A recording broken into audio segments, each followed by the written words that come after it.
안녕하십니까, 책돌입니다. 오늘 소개해드릴 책은 석가모니가 아들러를 만났을 때입니다.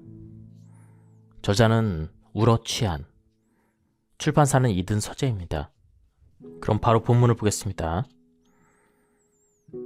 덧셈이 아닌 뺄셈으로 살아가는 인생 여정. 살아있는 한 우리는 끊임없이 생각을 한다.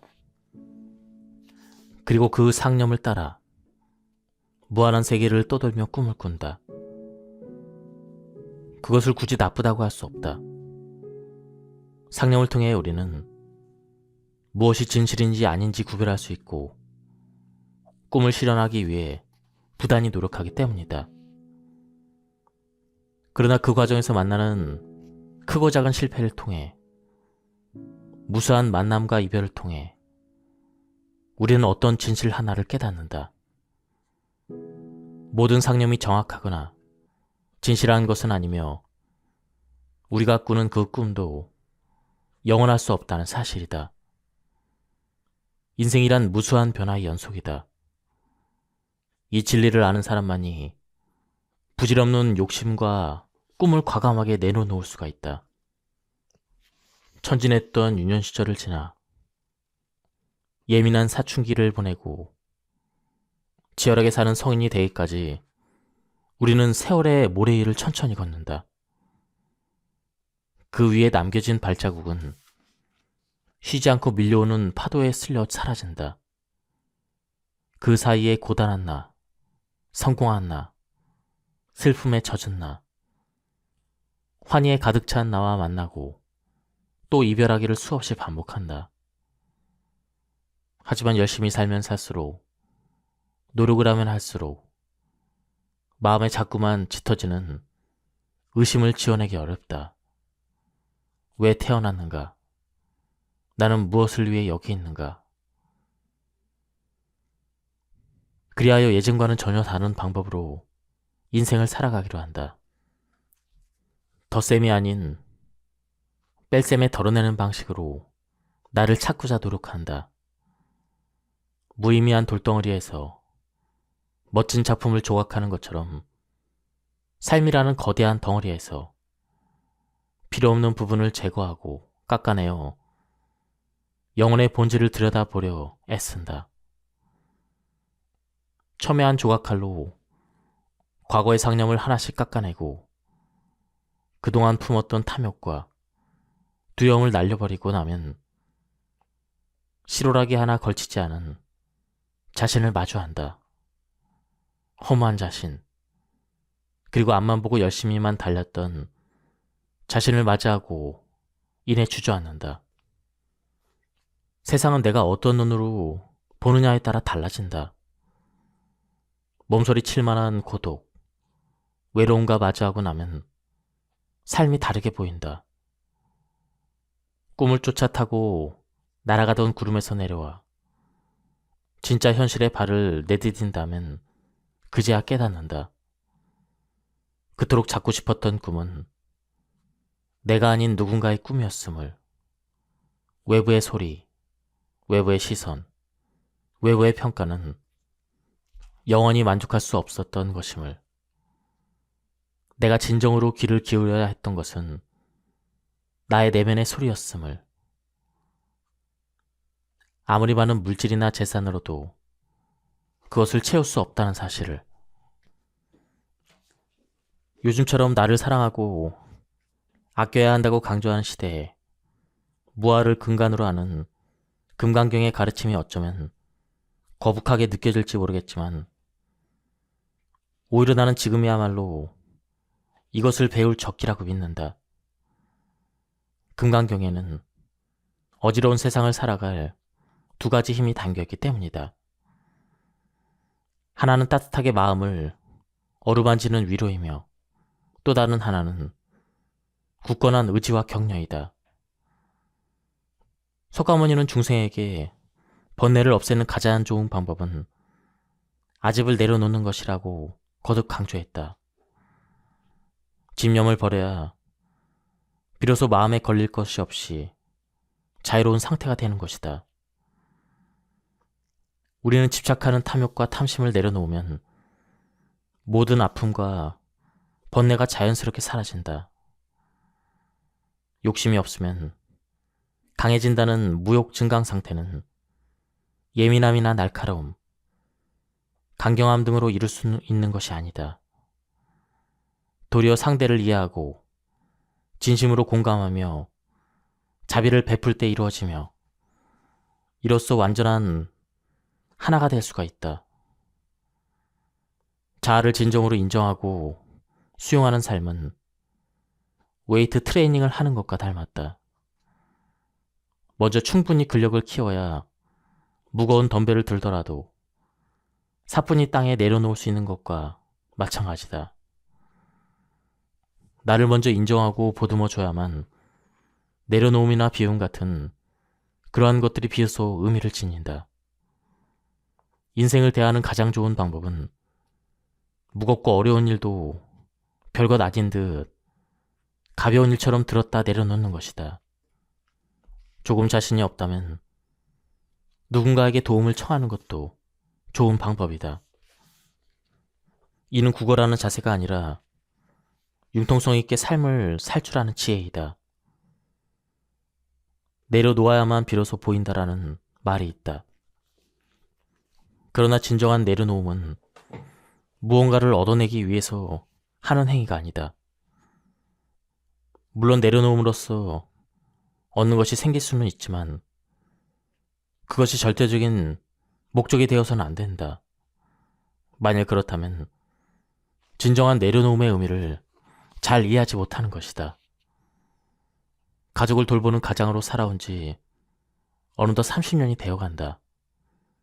의식적이든 아니든 내가 선택한 것이든 아니든 많은 순간 나의 바램과 소망을 포기해야 했다. 커리어나 인간관계, 휴가 계획이나 개인적인 시간, 혹은 자유 등. 그러나 그 모든 것을 기쁘게 포기할 수 있었던 이유는 가족을 돌보는 일에 내가 할 수 있는 최선의 노력을 다했기 때문이다. 내가 무엇을 얻었고 또 무엇을 잃었는지에 연연하지 않았더니 나만 희생했다는 억울함이나 분노 같은 것은 일어나지 않았다. 버림으로써 얻는 오묘한 인생. 금강경에서 석가모니는 특별히 보시에 관한 꽤 많은 장을 할애해서 가르친다. 불교에서 말하는 보시란 자비심으로 남에게 재물이나 불법을 베푸는 것으로 가장 고귀한 보시는 자신이 제일 아끼는 최애를 내놓는 것이다. 만약 우리가 가장 사랑하는 대상이 나 자신이라면 나를 보시할 수 있어야 한다. 나를 내어주는 순간 나를 얻을 수가 있다. 가장 사랑하는 나를 내려놓는 순간 가장 나다운 나를 만날 수가 있다. 우리는 살면서 수많은 것을 쫓는다. 사랑이나 재물, 명성을 쫓지만 실제로 그것을 손에 쥐지 못해 괴로워한다. 그러나 그것을 내려놓는 순간 갖지 못해 바둥거렸던 그 모든 행위가 희미해짐을 느낀다. 인생의 마지막에 다다르면 얻지 못했던 나 자신을 놓아주어야 할 때가 온다. 얻은 것과 잃은 것, 그것으로부터 자유로워질 때 비로소 우리는 삶의 모든 번뇌와 아픔에서 해방될 수가 있다. 금강경은 행간마다 인생을 통찰한 깊은 지혜와 철학, 시대를 초월한 교훈과 지혜로운 삶을 살아갈 현실적인 방법이 담겨 있다. 무겁게 들었어도 가볍게 내려놓길 바란다. 우리 앞에 놓인 인생의 모든 과제는 수용과 비움의 훈련을 위한 것이다. 고통을 수용하고 기쁨을 비워낼 줄 알며 베품을 통해 타인과 하나 되고 이로써 사랑을 깨달을 수가 있다. 삶의 가장 높은 경지는 세상에 존재하는 모든 것의 본질을 제대로 인식하는 것이다. 우리가 지금 겪는 고통도 행복도 영원하지 않다. 세상의 모든 사람과 사물은 인연에 따라 수시로 변한다. 그 어느 것 하나 독립적으로, 영원히 고정적으로 존재할 수 없다. 그러므로 나의 집착과 아집을 내려놓으면 누군가를 위해 기꺼이 대가를 바라지 않고 헌신할 수가 있다.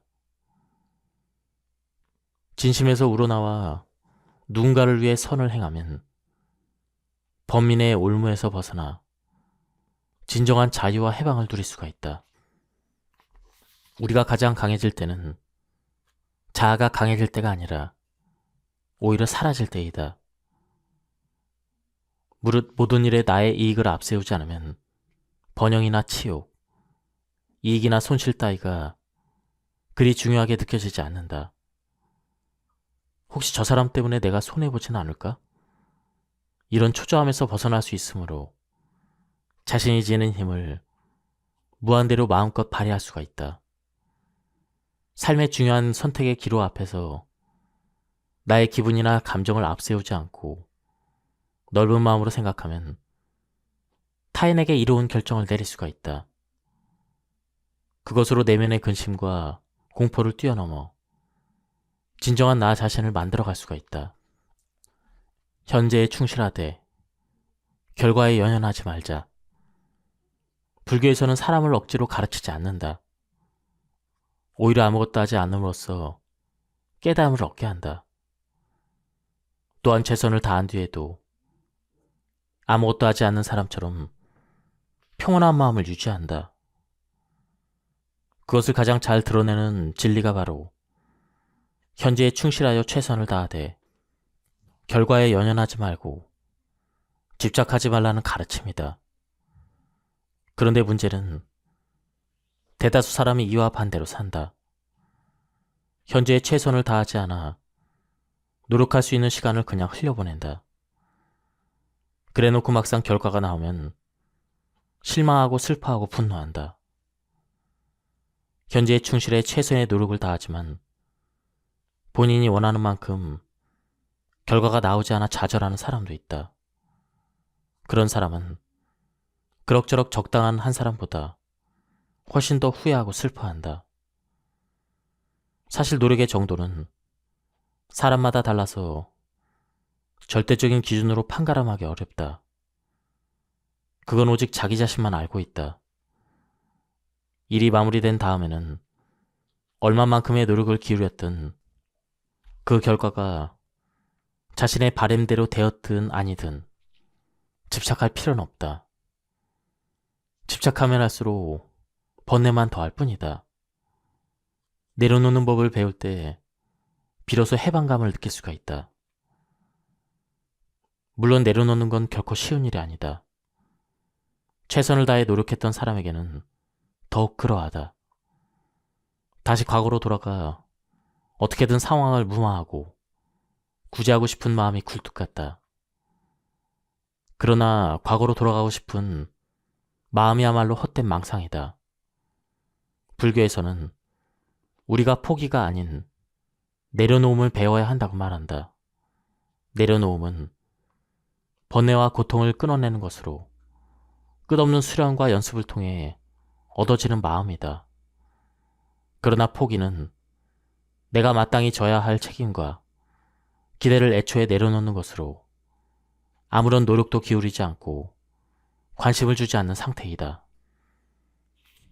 설령 세상 만물의 본연이 헛된 것이라고 하지만 우리는 예측 불가능한 인생을 덤덤히 최선을 다해 살아내야 하며 내 앞에 직면한 여러 과제를 용기 있게 해결해야 한다. 그렇게 살다 보면 알게 된다. 스스로 문제를 해결할 힘을 갖출 때 비로소 내려놓음도 진정한 의미를 갖게 된다는 걸.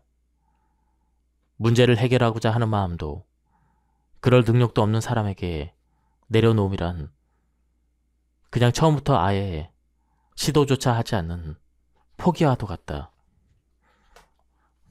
나와 너를 구분하지 않을 때 비로소 삶의 모든 아픔과 분노, 공포가 사라진다. 나 자신에게 집착하지 않으면 수치와 모욕에 반응하지 않는다. 모든 상처는 나를 내려놓는 순간 완전하게 치유된다. 살면서 결코 실현하기 어려운 진리처럼 보일지라도 논리적으로 생각해보면 이해가 된다. 상처는 모욕감이나 수치심, 모멸감에서 비롯되는 것이 많다. 그런데 그 수치심이 상대가 나를 존중해주지 않는다는 느낌에서 오는 것이라면 나와 상대방에 대한 의미를 크게 두지 않아야 한다. 심지어 너와 나, 타인의 존재 혹은 그 사이의 차이에 집착하지 않으면 모욕감이나 수치심은 발생하지 않으므로 아무런 상처를 남기지 않는다. 결과에 연연하지 않는 사람이 계속 앞으로 갈 수가 있다. 세상은 성공하는 삶이 멋지다고 가르친다. 끊임없이 목표를 세우고 그것을 달성하도록 독촉한다. 그래서 우리는 성공과 목표를 하나로 묶어서 생각을 하거나 그들 사이에 등호를 매기기도 한다. 물론 이러한 방식은 자신을 독려하고 채찍질을 함으로써 목표를 달성하고 누구보다 일찍 혹은 더 큰 성공을 거두는데 효과적일지 모른다.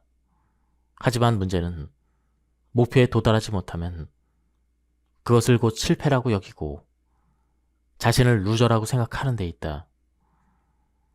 그러면 그동안 노력한 과정까지도 모두 부정하는 꼴이 돼버린다. 사실 성장의 각도에서 보면 노력의 과정이 결과보다 훨씬 의미가 크지만 이를 깨달을 도리가 없다. 더 큰 문제는 목표를 달성한 뒤 공식적으로 사람들에게 성공했다고 인정을 받게 되면 마음속에 무의식적으로 쉽게 깨지지도 넘어서기도 힘든 하나의 거대하고 완고한 천장을 만들어버린다는 점이다. 성공이 어느 순간 저주로 변하는 이유는 정상에 오른 사람에게는 이제 내려오는 길밖에 남지 않았기 때문이다. 그러나 내려온 뒤에는 다시 오르면 그만이다. 하지만 많은 이가 한순간의 성공을 영원한 것으로 받아들여 그 자리에 주저앉는다. 그러나 세상에는 당신이 오른 산보다 더 높은 산이 수없이 존재한다. 성공한 뒤에는 과거의 노력을 긍정하고 인정해야 한다. 그리고 그러한 행운을 선물한 하늘에도 감사해야 한다. 아무리 소중하고 귀한 성과라고 해도 절대 그것을 인생의 최종적인 완벽한 성공이라고 생각하면 안 된다. 인생이라는 긴 여정 속에는 아직도 많은 기적이 남아있다. 우리의 역할은 그 기적을 발견하는 것이다. 성공은 보이지 않는 허구의 천장과 같다. 실제도 아니고 영원하지도 않다. 계단식으로 점진적인 성과를 거두되 성공에 도취되지 않아야 한다. 원하는 목표를 이뤄내 사람들의 박수를 받을지라도 그 즉시 자기를 내려놓아야 한다. 그것이 자신을 잃지 않는 길이다. 인생은 끝없이 나를 찾고 또 나를 내려놓는 여정이다. 내려놓는 횟수가 많아질수록 진정한 나의 모습에 가까워진다. 진정한 나란 결국 무아의 모습이기 때문이다. 수행, 숨쉬듯 자연스럽게. 사실 진정한 수행에는 큰 비용이 필요하지 않다. 속세를 버리고 홀로 산속으로 들어가 외롭게 돌을 닦아야 하는 것도 아니다. 시간과 돈을 들여 수업을 듣거나 궁전처럼 화려한 법당에서 보란듯이 집회에 참여해야 되는 것도 아니다. 매일 밥을 먹고 잠을 자는 사이, 그 사이사이, 앉았다가 일어나는 그 사이사이가 모두 수행의 과정이다. 모든 사람은 일생에서 수행을 훈련할 수가 있다. 지금 이 순간에도 깨달음을 얻어 자신의 정서를 살피고 내면의 평안을 얻어 번뇌와 고통에서 해탈할 수가 있다. 그때 공양 시간이 되어서 부처님께서 가사를 읽고 바로를 들고 사위대성으로 들어가 탁발을 하셨습니다. 성 안에서 차례로 비심을 마치시고 본래 처소로 돌아오셨습니다. 공양을 드신 뒤 가사와 바루를 거두고 발을 씻은 다음 자리를 펴고 앉으셨습니다. 이 본문을 읽으면 석가모니와 제자들이 승복을 걸치고 손에는 바루 사발을 든 채로 마을로 들어가 밥을 빌어먹는 탁발 장면이 머릿속에 생생하게 펼쳐진다. 탁발은 인도의 전통으로 비천하거나 부끄러운 행위가 아니라 평범한 일상이다. 길에서 탁발을 마친 그들은 본래 장소로 돌아와 함께 밥을 먹는다. 공양을 마친 석가모니는 바루를 챙기고 발을 씻은 뒤 땅을 다져 자리를 펴고 앉는다.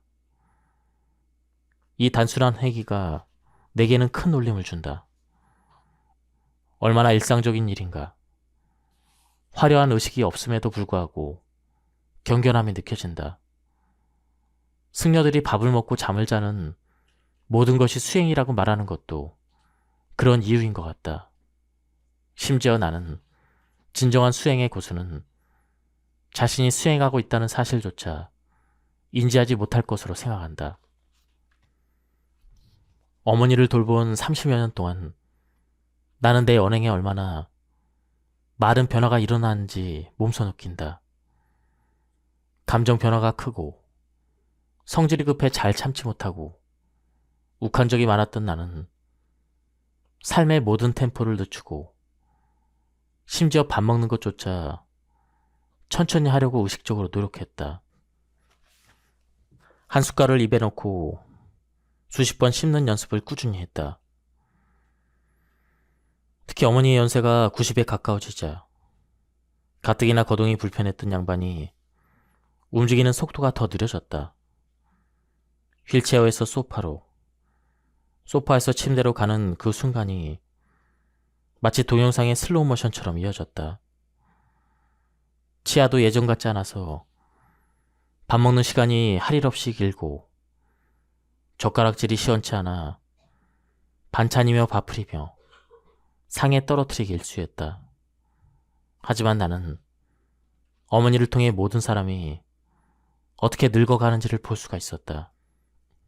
속도를 늦추고 인내심으로 기다려주는 대상은 사실 어머니가 아니라 미래의 나 자신이다. 친구들은 어머니를 돌보느라 밤낮 없이 집에만 묶여있는 나를 안타까워한다. 그러나 나는 계획된 시간표에 따라 하루를 살면서 그 속에서 오히려 자유와 편안함을 느낀다. 어머니를 하루 이틀 돌보고 말 것이 아니기 때문에 나는 매일 짜여진 시간표에 따라 움직이고 있다. 일은 물론이요. 시간에 맞춰 어머니를 병원에 모셔드려야 하고 식사를 챙겨드려야 한다. 그렇게 하려면 나도 규칙적으로 자고 일어나야 한다. 이 책임을 짊어지는 일을 경험하지 않으면 나처럼 취미 부자인 물병자리 남자는 진작에 나가 떨어져 방탕하게 살았을지도 모른다. 삶에는 제약이 있어야 더 많은 자유를 누린다. 처음에는 어머니를 돌보면서 스트레스도 많이 받고 정서적으로도 힘들었다. 하지만 점점 시간이 지나면서 규칙과 제약이 있는 삶에 장점을 경험했다. 시간에 맞춰 정량의 식사를 하고 같은 시간에 자고 일어나며 과도한 사교활동이나 회식을 하지 않다 보니 삶이 단순하고 편안해졌다.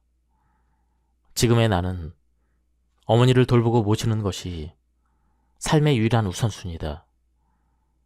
매일 어머니를 모시고 병원을 들락거리면서 세속적인 명예나 동료와의 경쟁, 화려한 취미활동이나 향락에 대한 관심과 욕심이 사라졌다. 나의 욕망과 상념에 집착하지 않았더니 점점 무아의 지경에 가까워지고 있다. 삶에 제약이 생겼지만 오히려 더 많은 평안과 자유를 얻은 것이다. 영성 혹은 불교에 관한 수업을 정말 많이 들었고 운 좋게도 훌륭한 대사와 멘토를 많이 만났다. 또한 자기 수련, 자기 정진과 관련된 책도 많이 읽었다. 그러나 진정한 변화는 일상의 소소한 부분에서 느낀 깨달음에서 일어났다. 깨달음에서 시작된 결정과 선택으로 나는 최대한 집념에 사로잡히지 않는 사람으로 살아가는 중이다. 지금까지 이 책에 대한 리뷰를 모두 마쳤습니다. 한번 책을 구해서 읽어보실 것을 추천드립니다. 여기서 리뷰를 마치도록 하겠습니다. 감사합니다. 안녕하십니까, 책돌입니다. 오늘 소개해드릴 책은 석가모니가 아들러를 만났을 때입니다. 저자는 우러취한, 출판사는 이든 서재입니다. 그럼 바로 본문을 보겠습니다. 덧셈이 아닌 뺄셈으로 살아가는 인생 여정. 살아있는 한 우리는 끊임없이 생각을 한다. 그리고 그 상념을 따라 무한한 세계를 떠돌며 꿈을 꾼다. 그것을 굳이 나쁘다고 할 수 없다. 상념을 통해 우리는 무엇이 진실인지 아닌지 구별할 수 있고 꿈을 실현하기 위해 부단히 노력하기 때문이다. 그러나 그 과정에서 만나는 크고 작은 실패를 통해 무수한 만남과 이별을 통해 우리는 어떤 진실 하나를 깨닫는다. 모든 상념이 정확하거나 진실한 것은 아니며 우리가 꾸는 그 꿈도 영원할 수 없다는 사실이다. 인생이란 무수한 변화의 연속이다. 이 진리를 아는 사람만이 부질없는 욕심과 꿈을 과감하게 내려놓을 수가 있다. 천진했던 유년 시절을 지나 예민한 사춘기를 보내고 치열하게 사는 성인이 되기까지 우리는 세월의 모래 위를 천천히 걷는다. 그 위에 남겨진 발자국은 쉬지 않고 밀려오는 파도에 쓸려 사라진다. 그 사이에 고단한 나, 성공한 나, 슬픔에 젖은 나, 환희에 가득 찬 나와 만나고 또 이별하기를 수없이 반복한다. 하지만 열심히 살면 살수록, 노력을 하면 할수록 마음에 자꾸만 짙어지는 의심을 지어내기 어렵다. 왜 태어났는가? 나는 무엇을 위해 여기 있는가? 그리하여 예전과는 전혀 다른 방법으로 인생을 살아가기로 한다. 덧셈이 아닌 뺄셈에 덜어내는 방식으로 나를 찾고자 노력한다.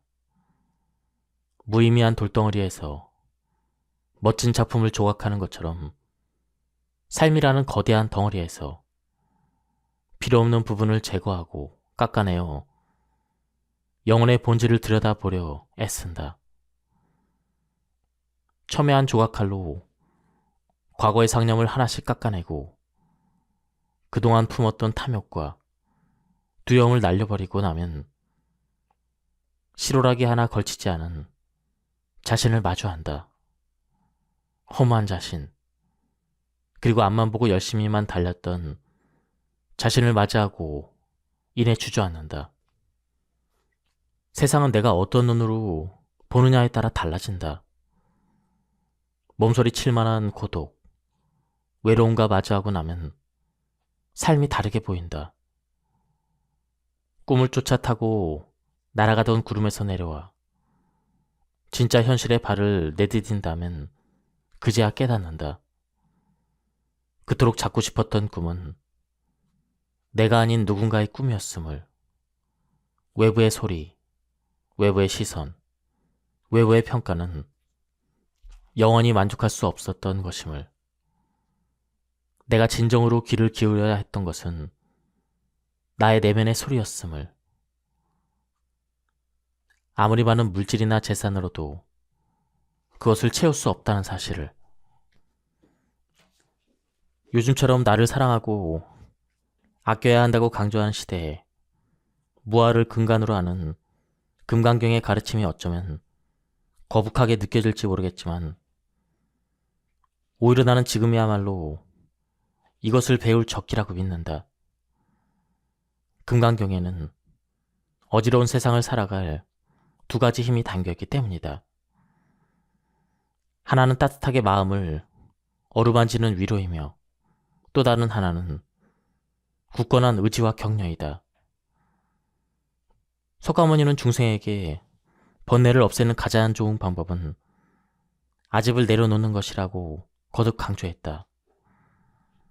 집념을 버려야 비로소 마음에 걸릴 것이 없이 자유로운 상태가 되는 것이다. 우리는 집착하는 탐욕과 탐심을 내려놓으면 모든 아픔과 번뇌가 자연스럽게 사라진다. 욕심이 없으면 강해진다는 무욕 증강 상태는 예민함이나 날카로움, 강경함 등으로 이룰 수 있는 것이 아니다. 도리어 상대를 이해하고 진심으로 공감하며 자비를 베풀 때 이루어지며 이로써 완전한 하나가 될 수가 있다. 자아를 진정으로 인정하고 수용하는 삶은 웨이트 트레이닝을 하는 것과 닮았다. 먼저 충분히 근력을 키워야 무거운 덤벨을 들더라도 사뿐히 땅에 내려놓을 수 있는 것과 마찬가지다. 나를 먼저 인정하고 보듬어줘야만 내려놓음이나 비움 같은 그러한 것들이 비로소 의미를 지닌다.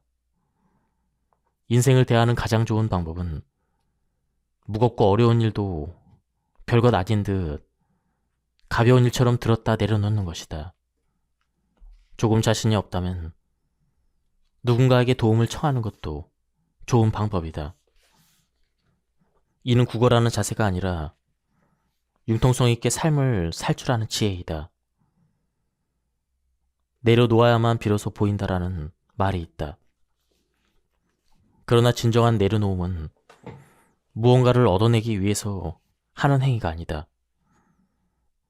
물론 내려놓음으로써 얻는 것이 생길 수는 있지만 그것이 절대적인 목적이 되어서는 안 된다. 만일 그렇다면 진정한 내려놓음의 의미를 잘 이해하지 못하는 것이다. 가족을 돌보는 가장으로 살아온 지 어느덧 30년이 되어간다. 의식적이든 아니든 내가 선택한 것이든 아니든 많은 순간 나의 바램과 소망을 포기해야 했다. 커리어나 인간관계, 휴가 계획이나 개인적인 시간, 혹은 자유 등. 그러나 그 모든 것을 기쁘게 포기할 수 있었던 이유는 가족을 돌보는 일에 내가 할 수 있는 최선의 노력을 다했기 때문이다. 내가 무엇을 얻었고 또 무엇을 잃었는지에 연연하지 않았더니 나만 희생했다는 억울함이나 분노 같은 것은 일어나지 않았다. 버림으로써 얻는 오묘한 인생. 금강경에서 석가모니는 특별히 보시에 관한 꽤 많은 장을 할애해서 가르친다. 불교에서 말하는 보시란 자비심으로 남에게 재물이나 불법을 베푸는 것으로 가장 고귀한 보시는 자신이 제일 아끼는 최애를 내놓는 것이다. 만일 우리가 가장 사랑하는 대상이 나 자신이라면 나를 보시할 수 있어야 한다. 나를 내어주는 순간 나를 얻을 수가 있다. 가장 사랑하는 나를 내려놓는 순간 가장 나다운 나를 만날 수가 있다. 우리는 살면서 수많은 것을 쫓는다. 사랑이나 재물, 명성을 쫓지만 실제로 그것을 손에 쥐지 못해 괴로워한다. 그러나 그것을 내려놓는 순간 갖지 못해 바둥거렸던 그 모든 행위가 희미해짐을 느낀다. 인생의 마지막에 다다르면 얻지 못했던 나 자신을 놓아주어야 할 때가 온다. 얻은 것과 잃은 것, 그것으로부터 자유로워질 때 비로소 우리는 삶의 모든 번뇌와 아픔에서 해방될 수가 있다. 금강경은 행간마다 인생을 통찰한 깊은 지혜와 철학, 시대를 초월한 교훈과 지혜로운 삶을 살아갈 현실적인 방법이 담겨 있다. 무겁게 들었어도 가볍게 내려놓길 바란다. 우리 앞에 놓인 인생의 모든 과제는 수용과 비움의 훈련을 위한 것이다.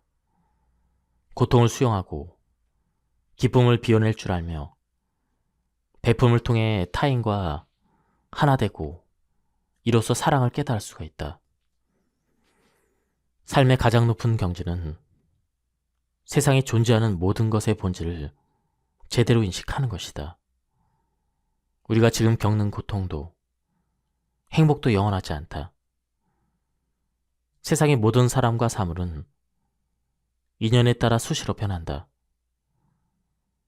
그 어느 것 하나 독립적으로 영원히 고정적으로 존재할 수 없다. 그러므로 나의 집착과 아집을 내려놓으면 누군가를 위해 기꺼이 대가를 바라지 않고 헌신할 수가 있다. 진심에서 우러나와 누군가를 위해 선을 행하면 범민의 올무에서 벗어나 진정한 자유와 해방을 누릴 수가 있다.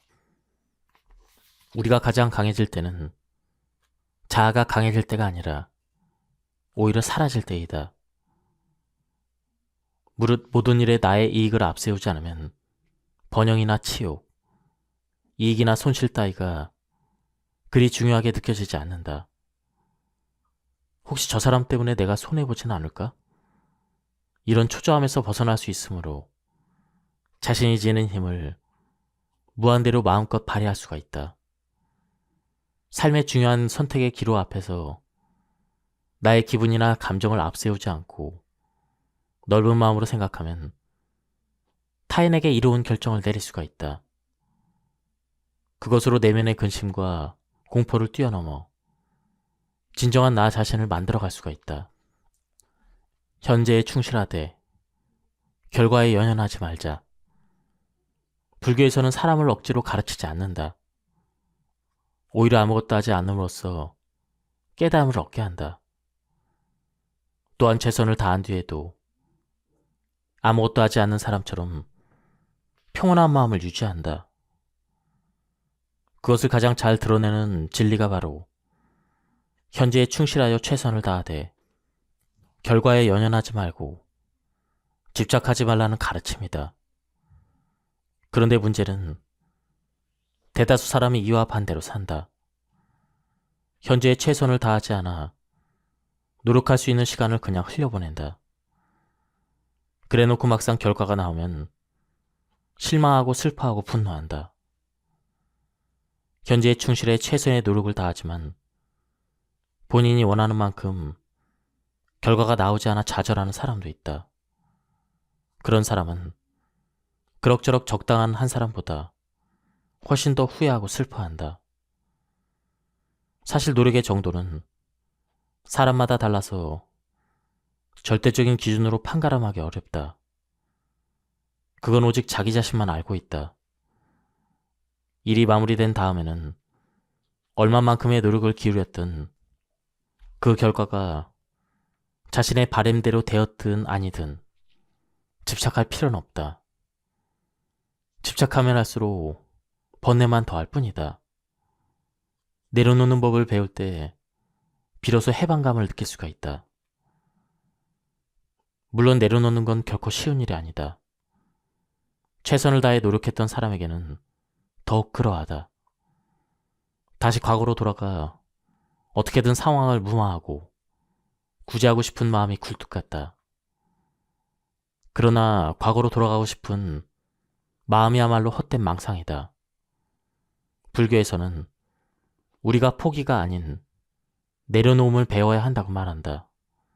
내려놓음은 번뇌와 고통을 끊어내는 것으로 끝없는 수련과 연습을 통해 얻어지는 마음이다. 그러나 포기는 내가 마땅히 져야 할 책임과 기대를 애초에 내려놓는 것으로 아무런 노력도 기울이지 않고 관심을 주지 않는 상태이다. 설령 세상 만물의 본연이 헛된 것이라고 하지만 우리는 예측 불가능한 인생을 덤덤히 최선을 다해 살아내야 하며 내 앞에 직면한 여러 과제를 용기 있게 해결해야 한다. 그렇게 살다 보면 알게 된다. 스스로 문제를 해결할 힘을 갖출 때 비로소 내려놓음도 진정한 의미를 갖게 된다는 걸. 문제를 해결하고자 하는 마음도 그럴 능력도 없는 사람에게 내려놓음이란 그냥 처음부터 아예 시도조차 하지 않는 포기와도 같다. 나와 너를 구분하지 않을 때 비로소 삶의 모든 아픔과 분노, 공포가 사라진다. 나 자신에게 집착하지 않으면 수치와 모욕에 반응하지 않는다. 모든 상처는 나를 내려놓는 순간 완전하게 치유된다. 살면서 결코 실현하기 어려운 진리처럼 보일지라도 논리적으로 생각해보면 이해가 된다. 상처는 모욕감이나 수치심, 모멸감에서 비롯되는 것이 많다. 그런데 그 수치심이 상대가 나를 존중해주지 않는다는 느낌에서 오는 것이라면 나와 상대방에 대한 의미를 크게 두지 않아야 한다. 심지어 너와 나, 타인의 존재 혹은 그 사이의 차이에 집착하지 않으면 모욕감이나 수치심은 발생하지 않으므로 아무런 상처를 남기지 않는다. 결과에 연연하지 않는 사람이 계속 앞으로 갈 수가 있다. 세상은 성공하는 삶이 멋지다고 가르친다. 끊임없이 목표를 세우고 그것을 달성하도록 독촉한다. 그래서 우리는 성공과 목표를 하나로 묶어서 생각을 하거나 그들 사이에 등호를 매기기도 한다. 물론 이러한 방식은 자신을 독려하고 채찍질을 함으로써 목표를 달성하고 누구보다 일찍 혹은 더 큰 성공을 거두는데 효과적일지 모른다. 하지만 문제는 목표에 도달하지 못하면 그것을 곧 실패라고 여기고 자신을 루저라고 생각하는 데 있다. 그러면 그동안 노력한 과정까지도 모두 부정하는 꼴이 돼버린다. 사실 성장의 각도에서 보면 노력의 과정이 결과보다 훨씬 의미가 크지만 이를 깨달을 도리가 없다. 더 큰 문제는 목표를 달성한 뒤 공식적으로 사람들에게 성공했다고 인정을 받게 되면 마음속에 무의식적으로 쉽게 깨지지도 넘어서기도 힘든 하나의 거대하고 완고한 천장을 만들어버린다는 점이다.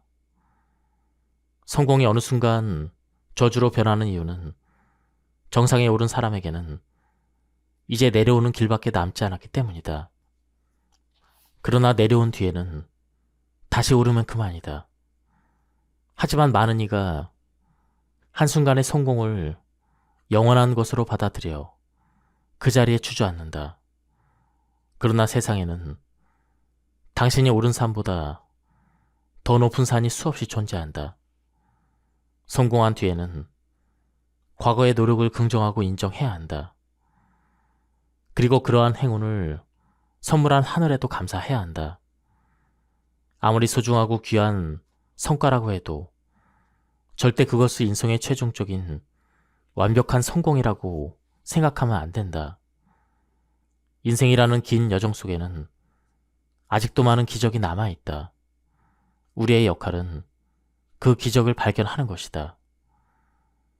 성공은 보이지 않는 허구의 천장과 같다.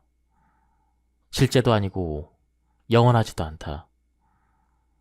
계단식으로 점진적인 성과를 거두되 성공에 도취되지 않아야 한다. 원하는 목표를 이뤄내 사람들의 박수를 받을지라도 그 즉시 자기를 내려놓아야 한다. 그것이 자신을 잃지 않는 길이다. 인생은 끝없이 나를 찾고 또 나를 내려놓는 여정이다. 내려놓는 횟수가 많아질수록 진정한 나의 모습에 가까워진다. 진정한 나란 결국 무아의 모습이기 때문이다. 수행, 숨쉬듯 자연스럽게. 사실 진정한 수행에는 큰 비용이 필요하지 않다. 속세를 버리고 홀로 산속으로 들어가 외롭게 돌을 닦아야 하는 것도 아니다. 시간과 돈을 들여 수업을 듣거나 궁정처럼 화려한 법당에서 보란듯이 집회에 참여해야 되는 것도 아니다. 매일 밥을 먹고 잠을 자는 사이, 그 사이사이, 앉았다가 일어나는 그 사이사이가 모두 수행의 과정이다. 모든 사람은 일생에서 수행을 훈련할 수가 있다. 지금 이 순간에도 깨달음을 얻어 자신의 정서를 살피고 내면의 평안을 얻어 번뇌와 고통에서 해탈할 수가 있다. 그때 공양 시간이 되어서 부처님께서 가사를 읽고 바루를 들고 사위대성으로 들어가 탁발을 하셨습니다. 성 안에서 차례로 비심을 마치시고 본래 처소로 돌아오셨습니다. 공양을 드신 뒤 가사와 바루를 거두고 발을 씻은 다음 자리를 펴고 앉으셨습니다. 이 본문을 읽으면 석가모니와 제자들이 승복을 걸치고 손에는 바루 사발을 든 채로 마을로 들어가 밥을 빌어먹는 탁발 장면이 머릿속에 생생하게 펼쳐진다. 탁발은 인도의 전통으로 비천하거나 부끄러운 행위가 아니라 평범한 일상이다. 길에서 탁발을 마친 그들은 본래 장소로 돌아와 함께 밥을 먹는다. 공양을 마친 석가모니는 바루를 챙기고 발을 씻은 뒤 땅을 다져 자리를 펴고 앉는다. 이 단순한 회기가 내게는 큰 울림을 준다. 얼마나 일상적인 일인가. 화려한 의식이 없음에도 불구하고 경건함이 느껴진다. 승려들이 밥을 먹고 잠을 자는 모든 것이 수행이라고 말하는 것도 그런 이유인 것 같다. 심지어 나는 진정한 수행의 고수는 자신이 수행하고 있다는 사실조차 인지하지 못할 것으로 생각한다. 어머니를 돌본 30여 년 동안 나는 내 언행에 얼마나 많은 변화가 일어나는지 몸소 느낀다. 감정 변화가 크고 성질이 급해 잘 참지 못하고 욱한 적이 많았던 나는 삶의 모든 템포를 늦추고 심지어 밥 먹는 것조차 천천히 하려고 의식적으로 노력했다. 한 숟갈을 입에 넣고 수십 번 씹는 연습을 꾸준히 했다. 특히 어머니의 연세가 90에 가까워지자 가뜩이나 거동이 불편했던 양반이 움직이는 속도가 더 느려졌다. 휠체어에서 소파로, 소파에서 침대로 가는 그 순간이 마치 동영상의 슬로우 모션처럼 이어졌다. 치아도 예전 같지 않아서 밥 먹는 시간이 할 일 없이 길고 젓가락질이 시원치 않아 반찬이며 밥풀이며 상에 떨어뜨리기 일쑤였다. 하지만 나는 어머니를 통해 모든 사람이 어떻게 늙어가는지를 볼 수가 있었다. 속도를 늦추고 인내심으로 기다려주는 대상은 사실 어머니가 아니라 미래의 나 자신이다. 친구들은 어머니를 돌보느라 밤낮 없이 집에만 묶여있는 나를 안타까워한다. 그러나 나는 계획된 시간표에 따라 하루를 살면서 그 속에서 오히려 자유와 편안함을 느낀다. 어머니를 하루 이틀 돌보고 말 것이 아니기 때문에 나는 매일 짜여진 시간표에 따라 움직이고 있다. 일은 물론이요. 시간에 맞춰 어머니를 병원에 모셔드려야 하고 식사를 챙겨드려야 한다. 그렇게 하려면 나도 규칙적으로 자고 일어나야 한다. 이 책임을 짊어지는 일을 경험하지 않으면 나처럼 취미 부자인 물병자리 남자는 진작에 나가 떨어져 방탕하게 살았을지도 모른다. 삶에는 제약이 있어야 더 많은 자유를 누린다. 처음에는 어머니를 돌보면서 스트레스도 많이 받고 정서적으로도 힘들었다. 하지만 점점 시간이 지나면서 규칙과 제약이 있는 삶에 장점을 경험했다.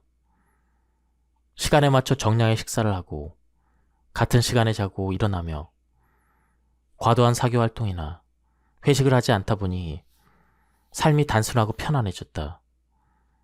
지금의 나는 어머니를 돌보고 모시는 것이 삶의 유일한 우선순위다. 매일 어머니를 모시고 병원을 들락거리면서 세속적인 명예나 동료와의 경쟁, 화려한 취미 활동이나 향락에 대한 관심과 욕심이 사라졌다. 나의 욕망과 상념에 집착하지 않았더니 점점 무아의 지경에 가까워지고 있다. 삶에 제약이 생겼지만 오히려 더 많은 평안과 자유를 얻은 것이다. 영성 혹은 불교에 관한 수업을 정말 많이 들었고 운 좋게도 훌륭한 대사와 멘토를 많이 만났다. 또한 자기 수련, 자기 정진과 관련된 책도 많이 읽었다. 그러나 진정한 변화는 일상의 소소한 부분에서 느낀 깨달음에서 일어났다. 깨달음에서 시작된 결정과 선택으로 나는 최대한 집념에 사로잡히지 않는 사람으로 살아가는 중이다. 지금까지 이 책에 대한 리뷰를 모두 마쳤습니다.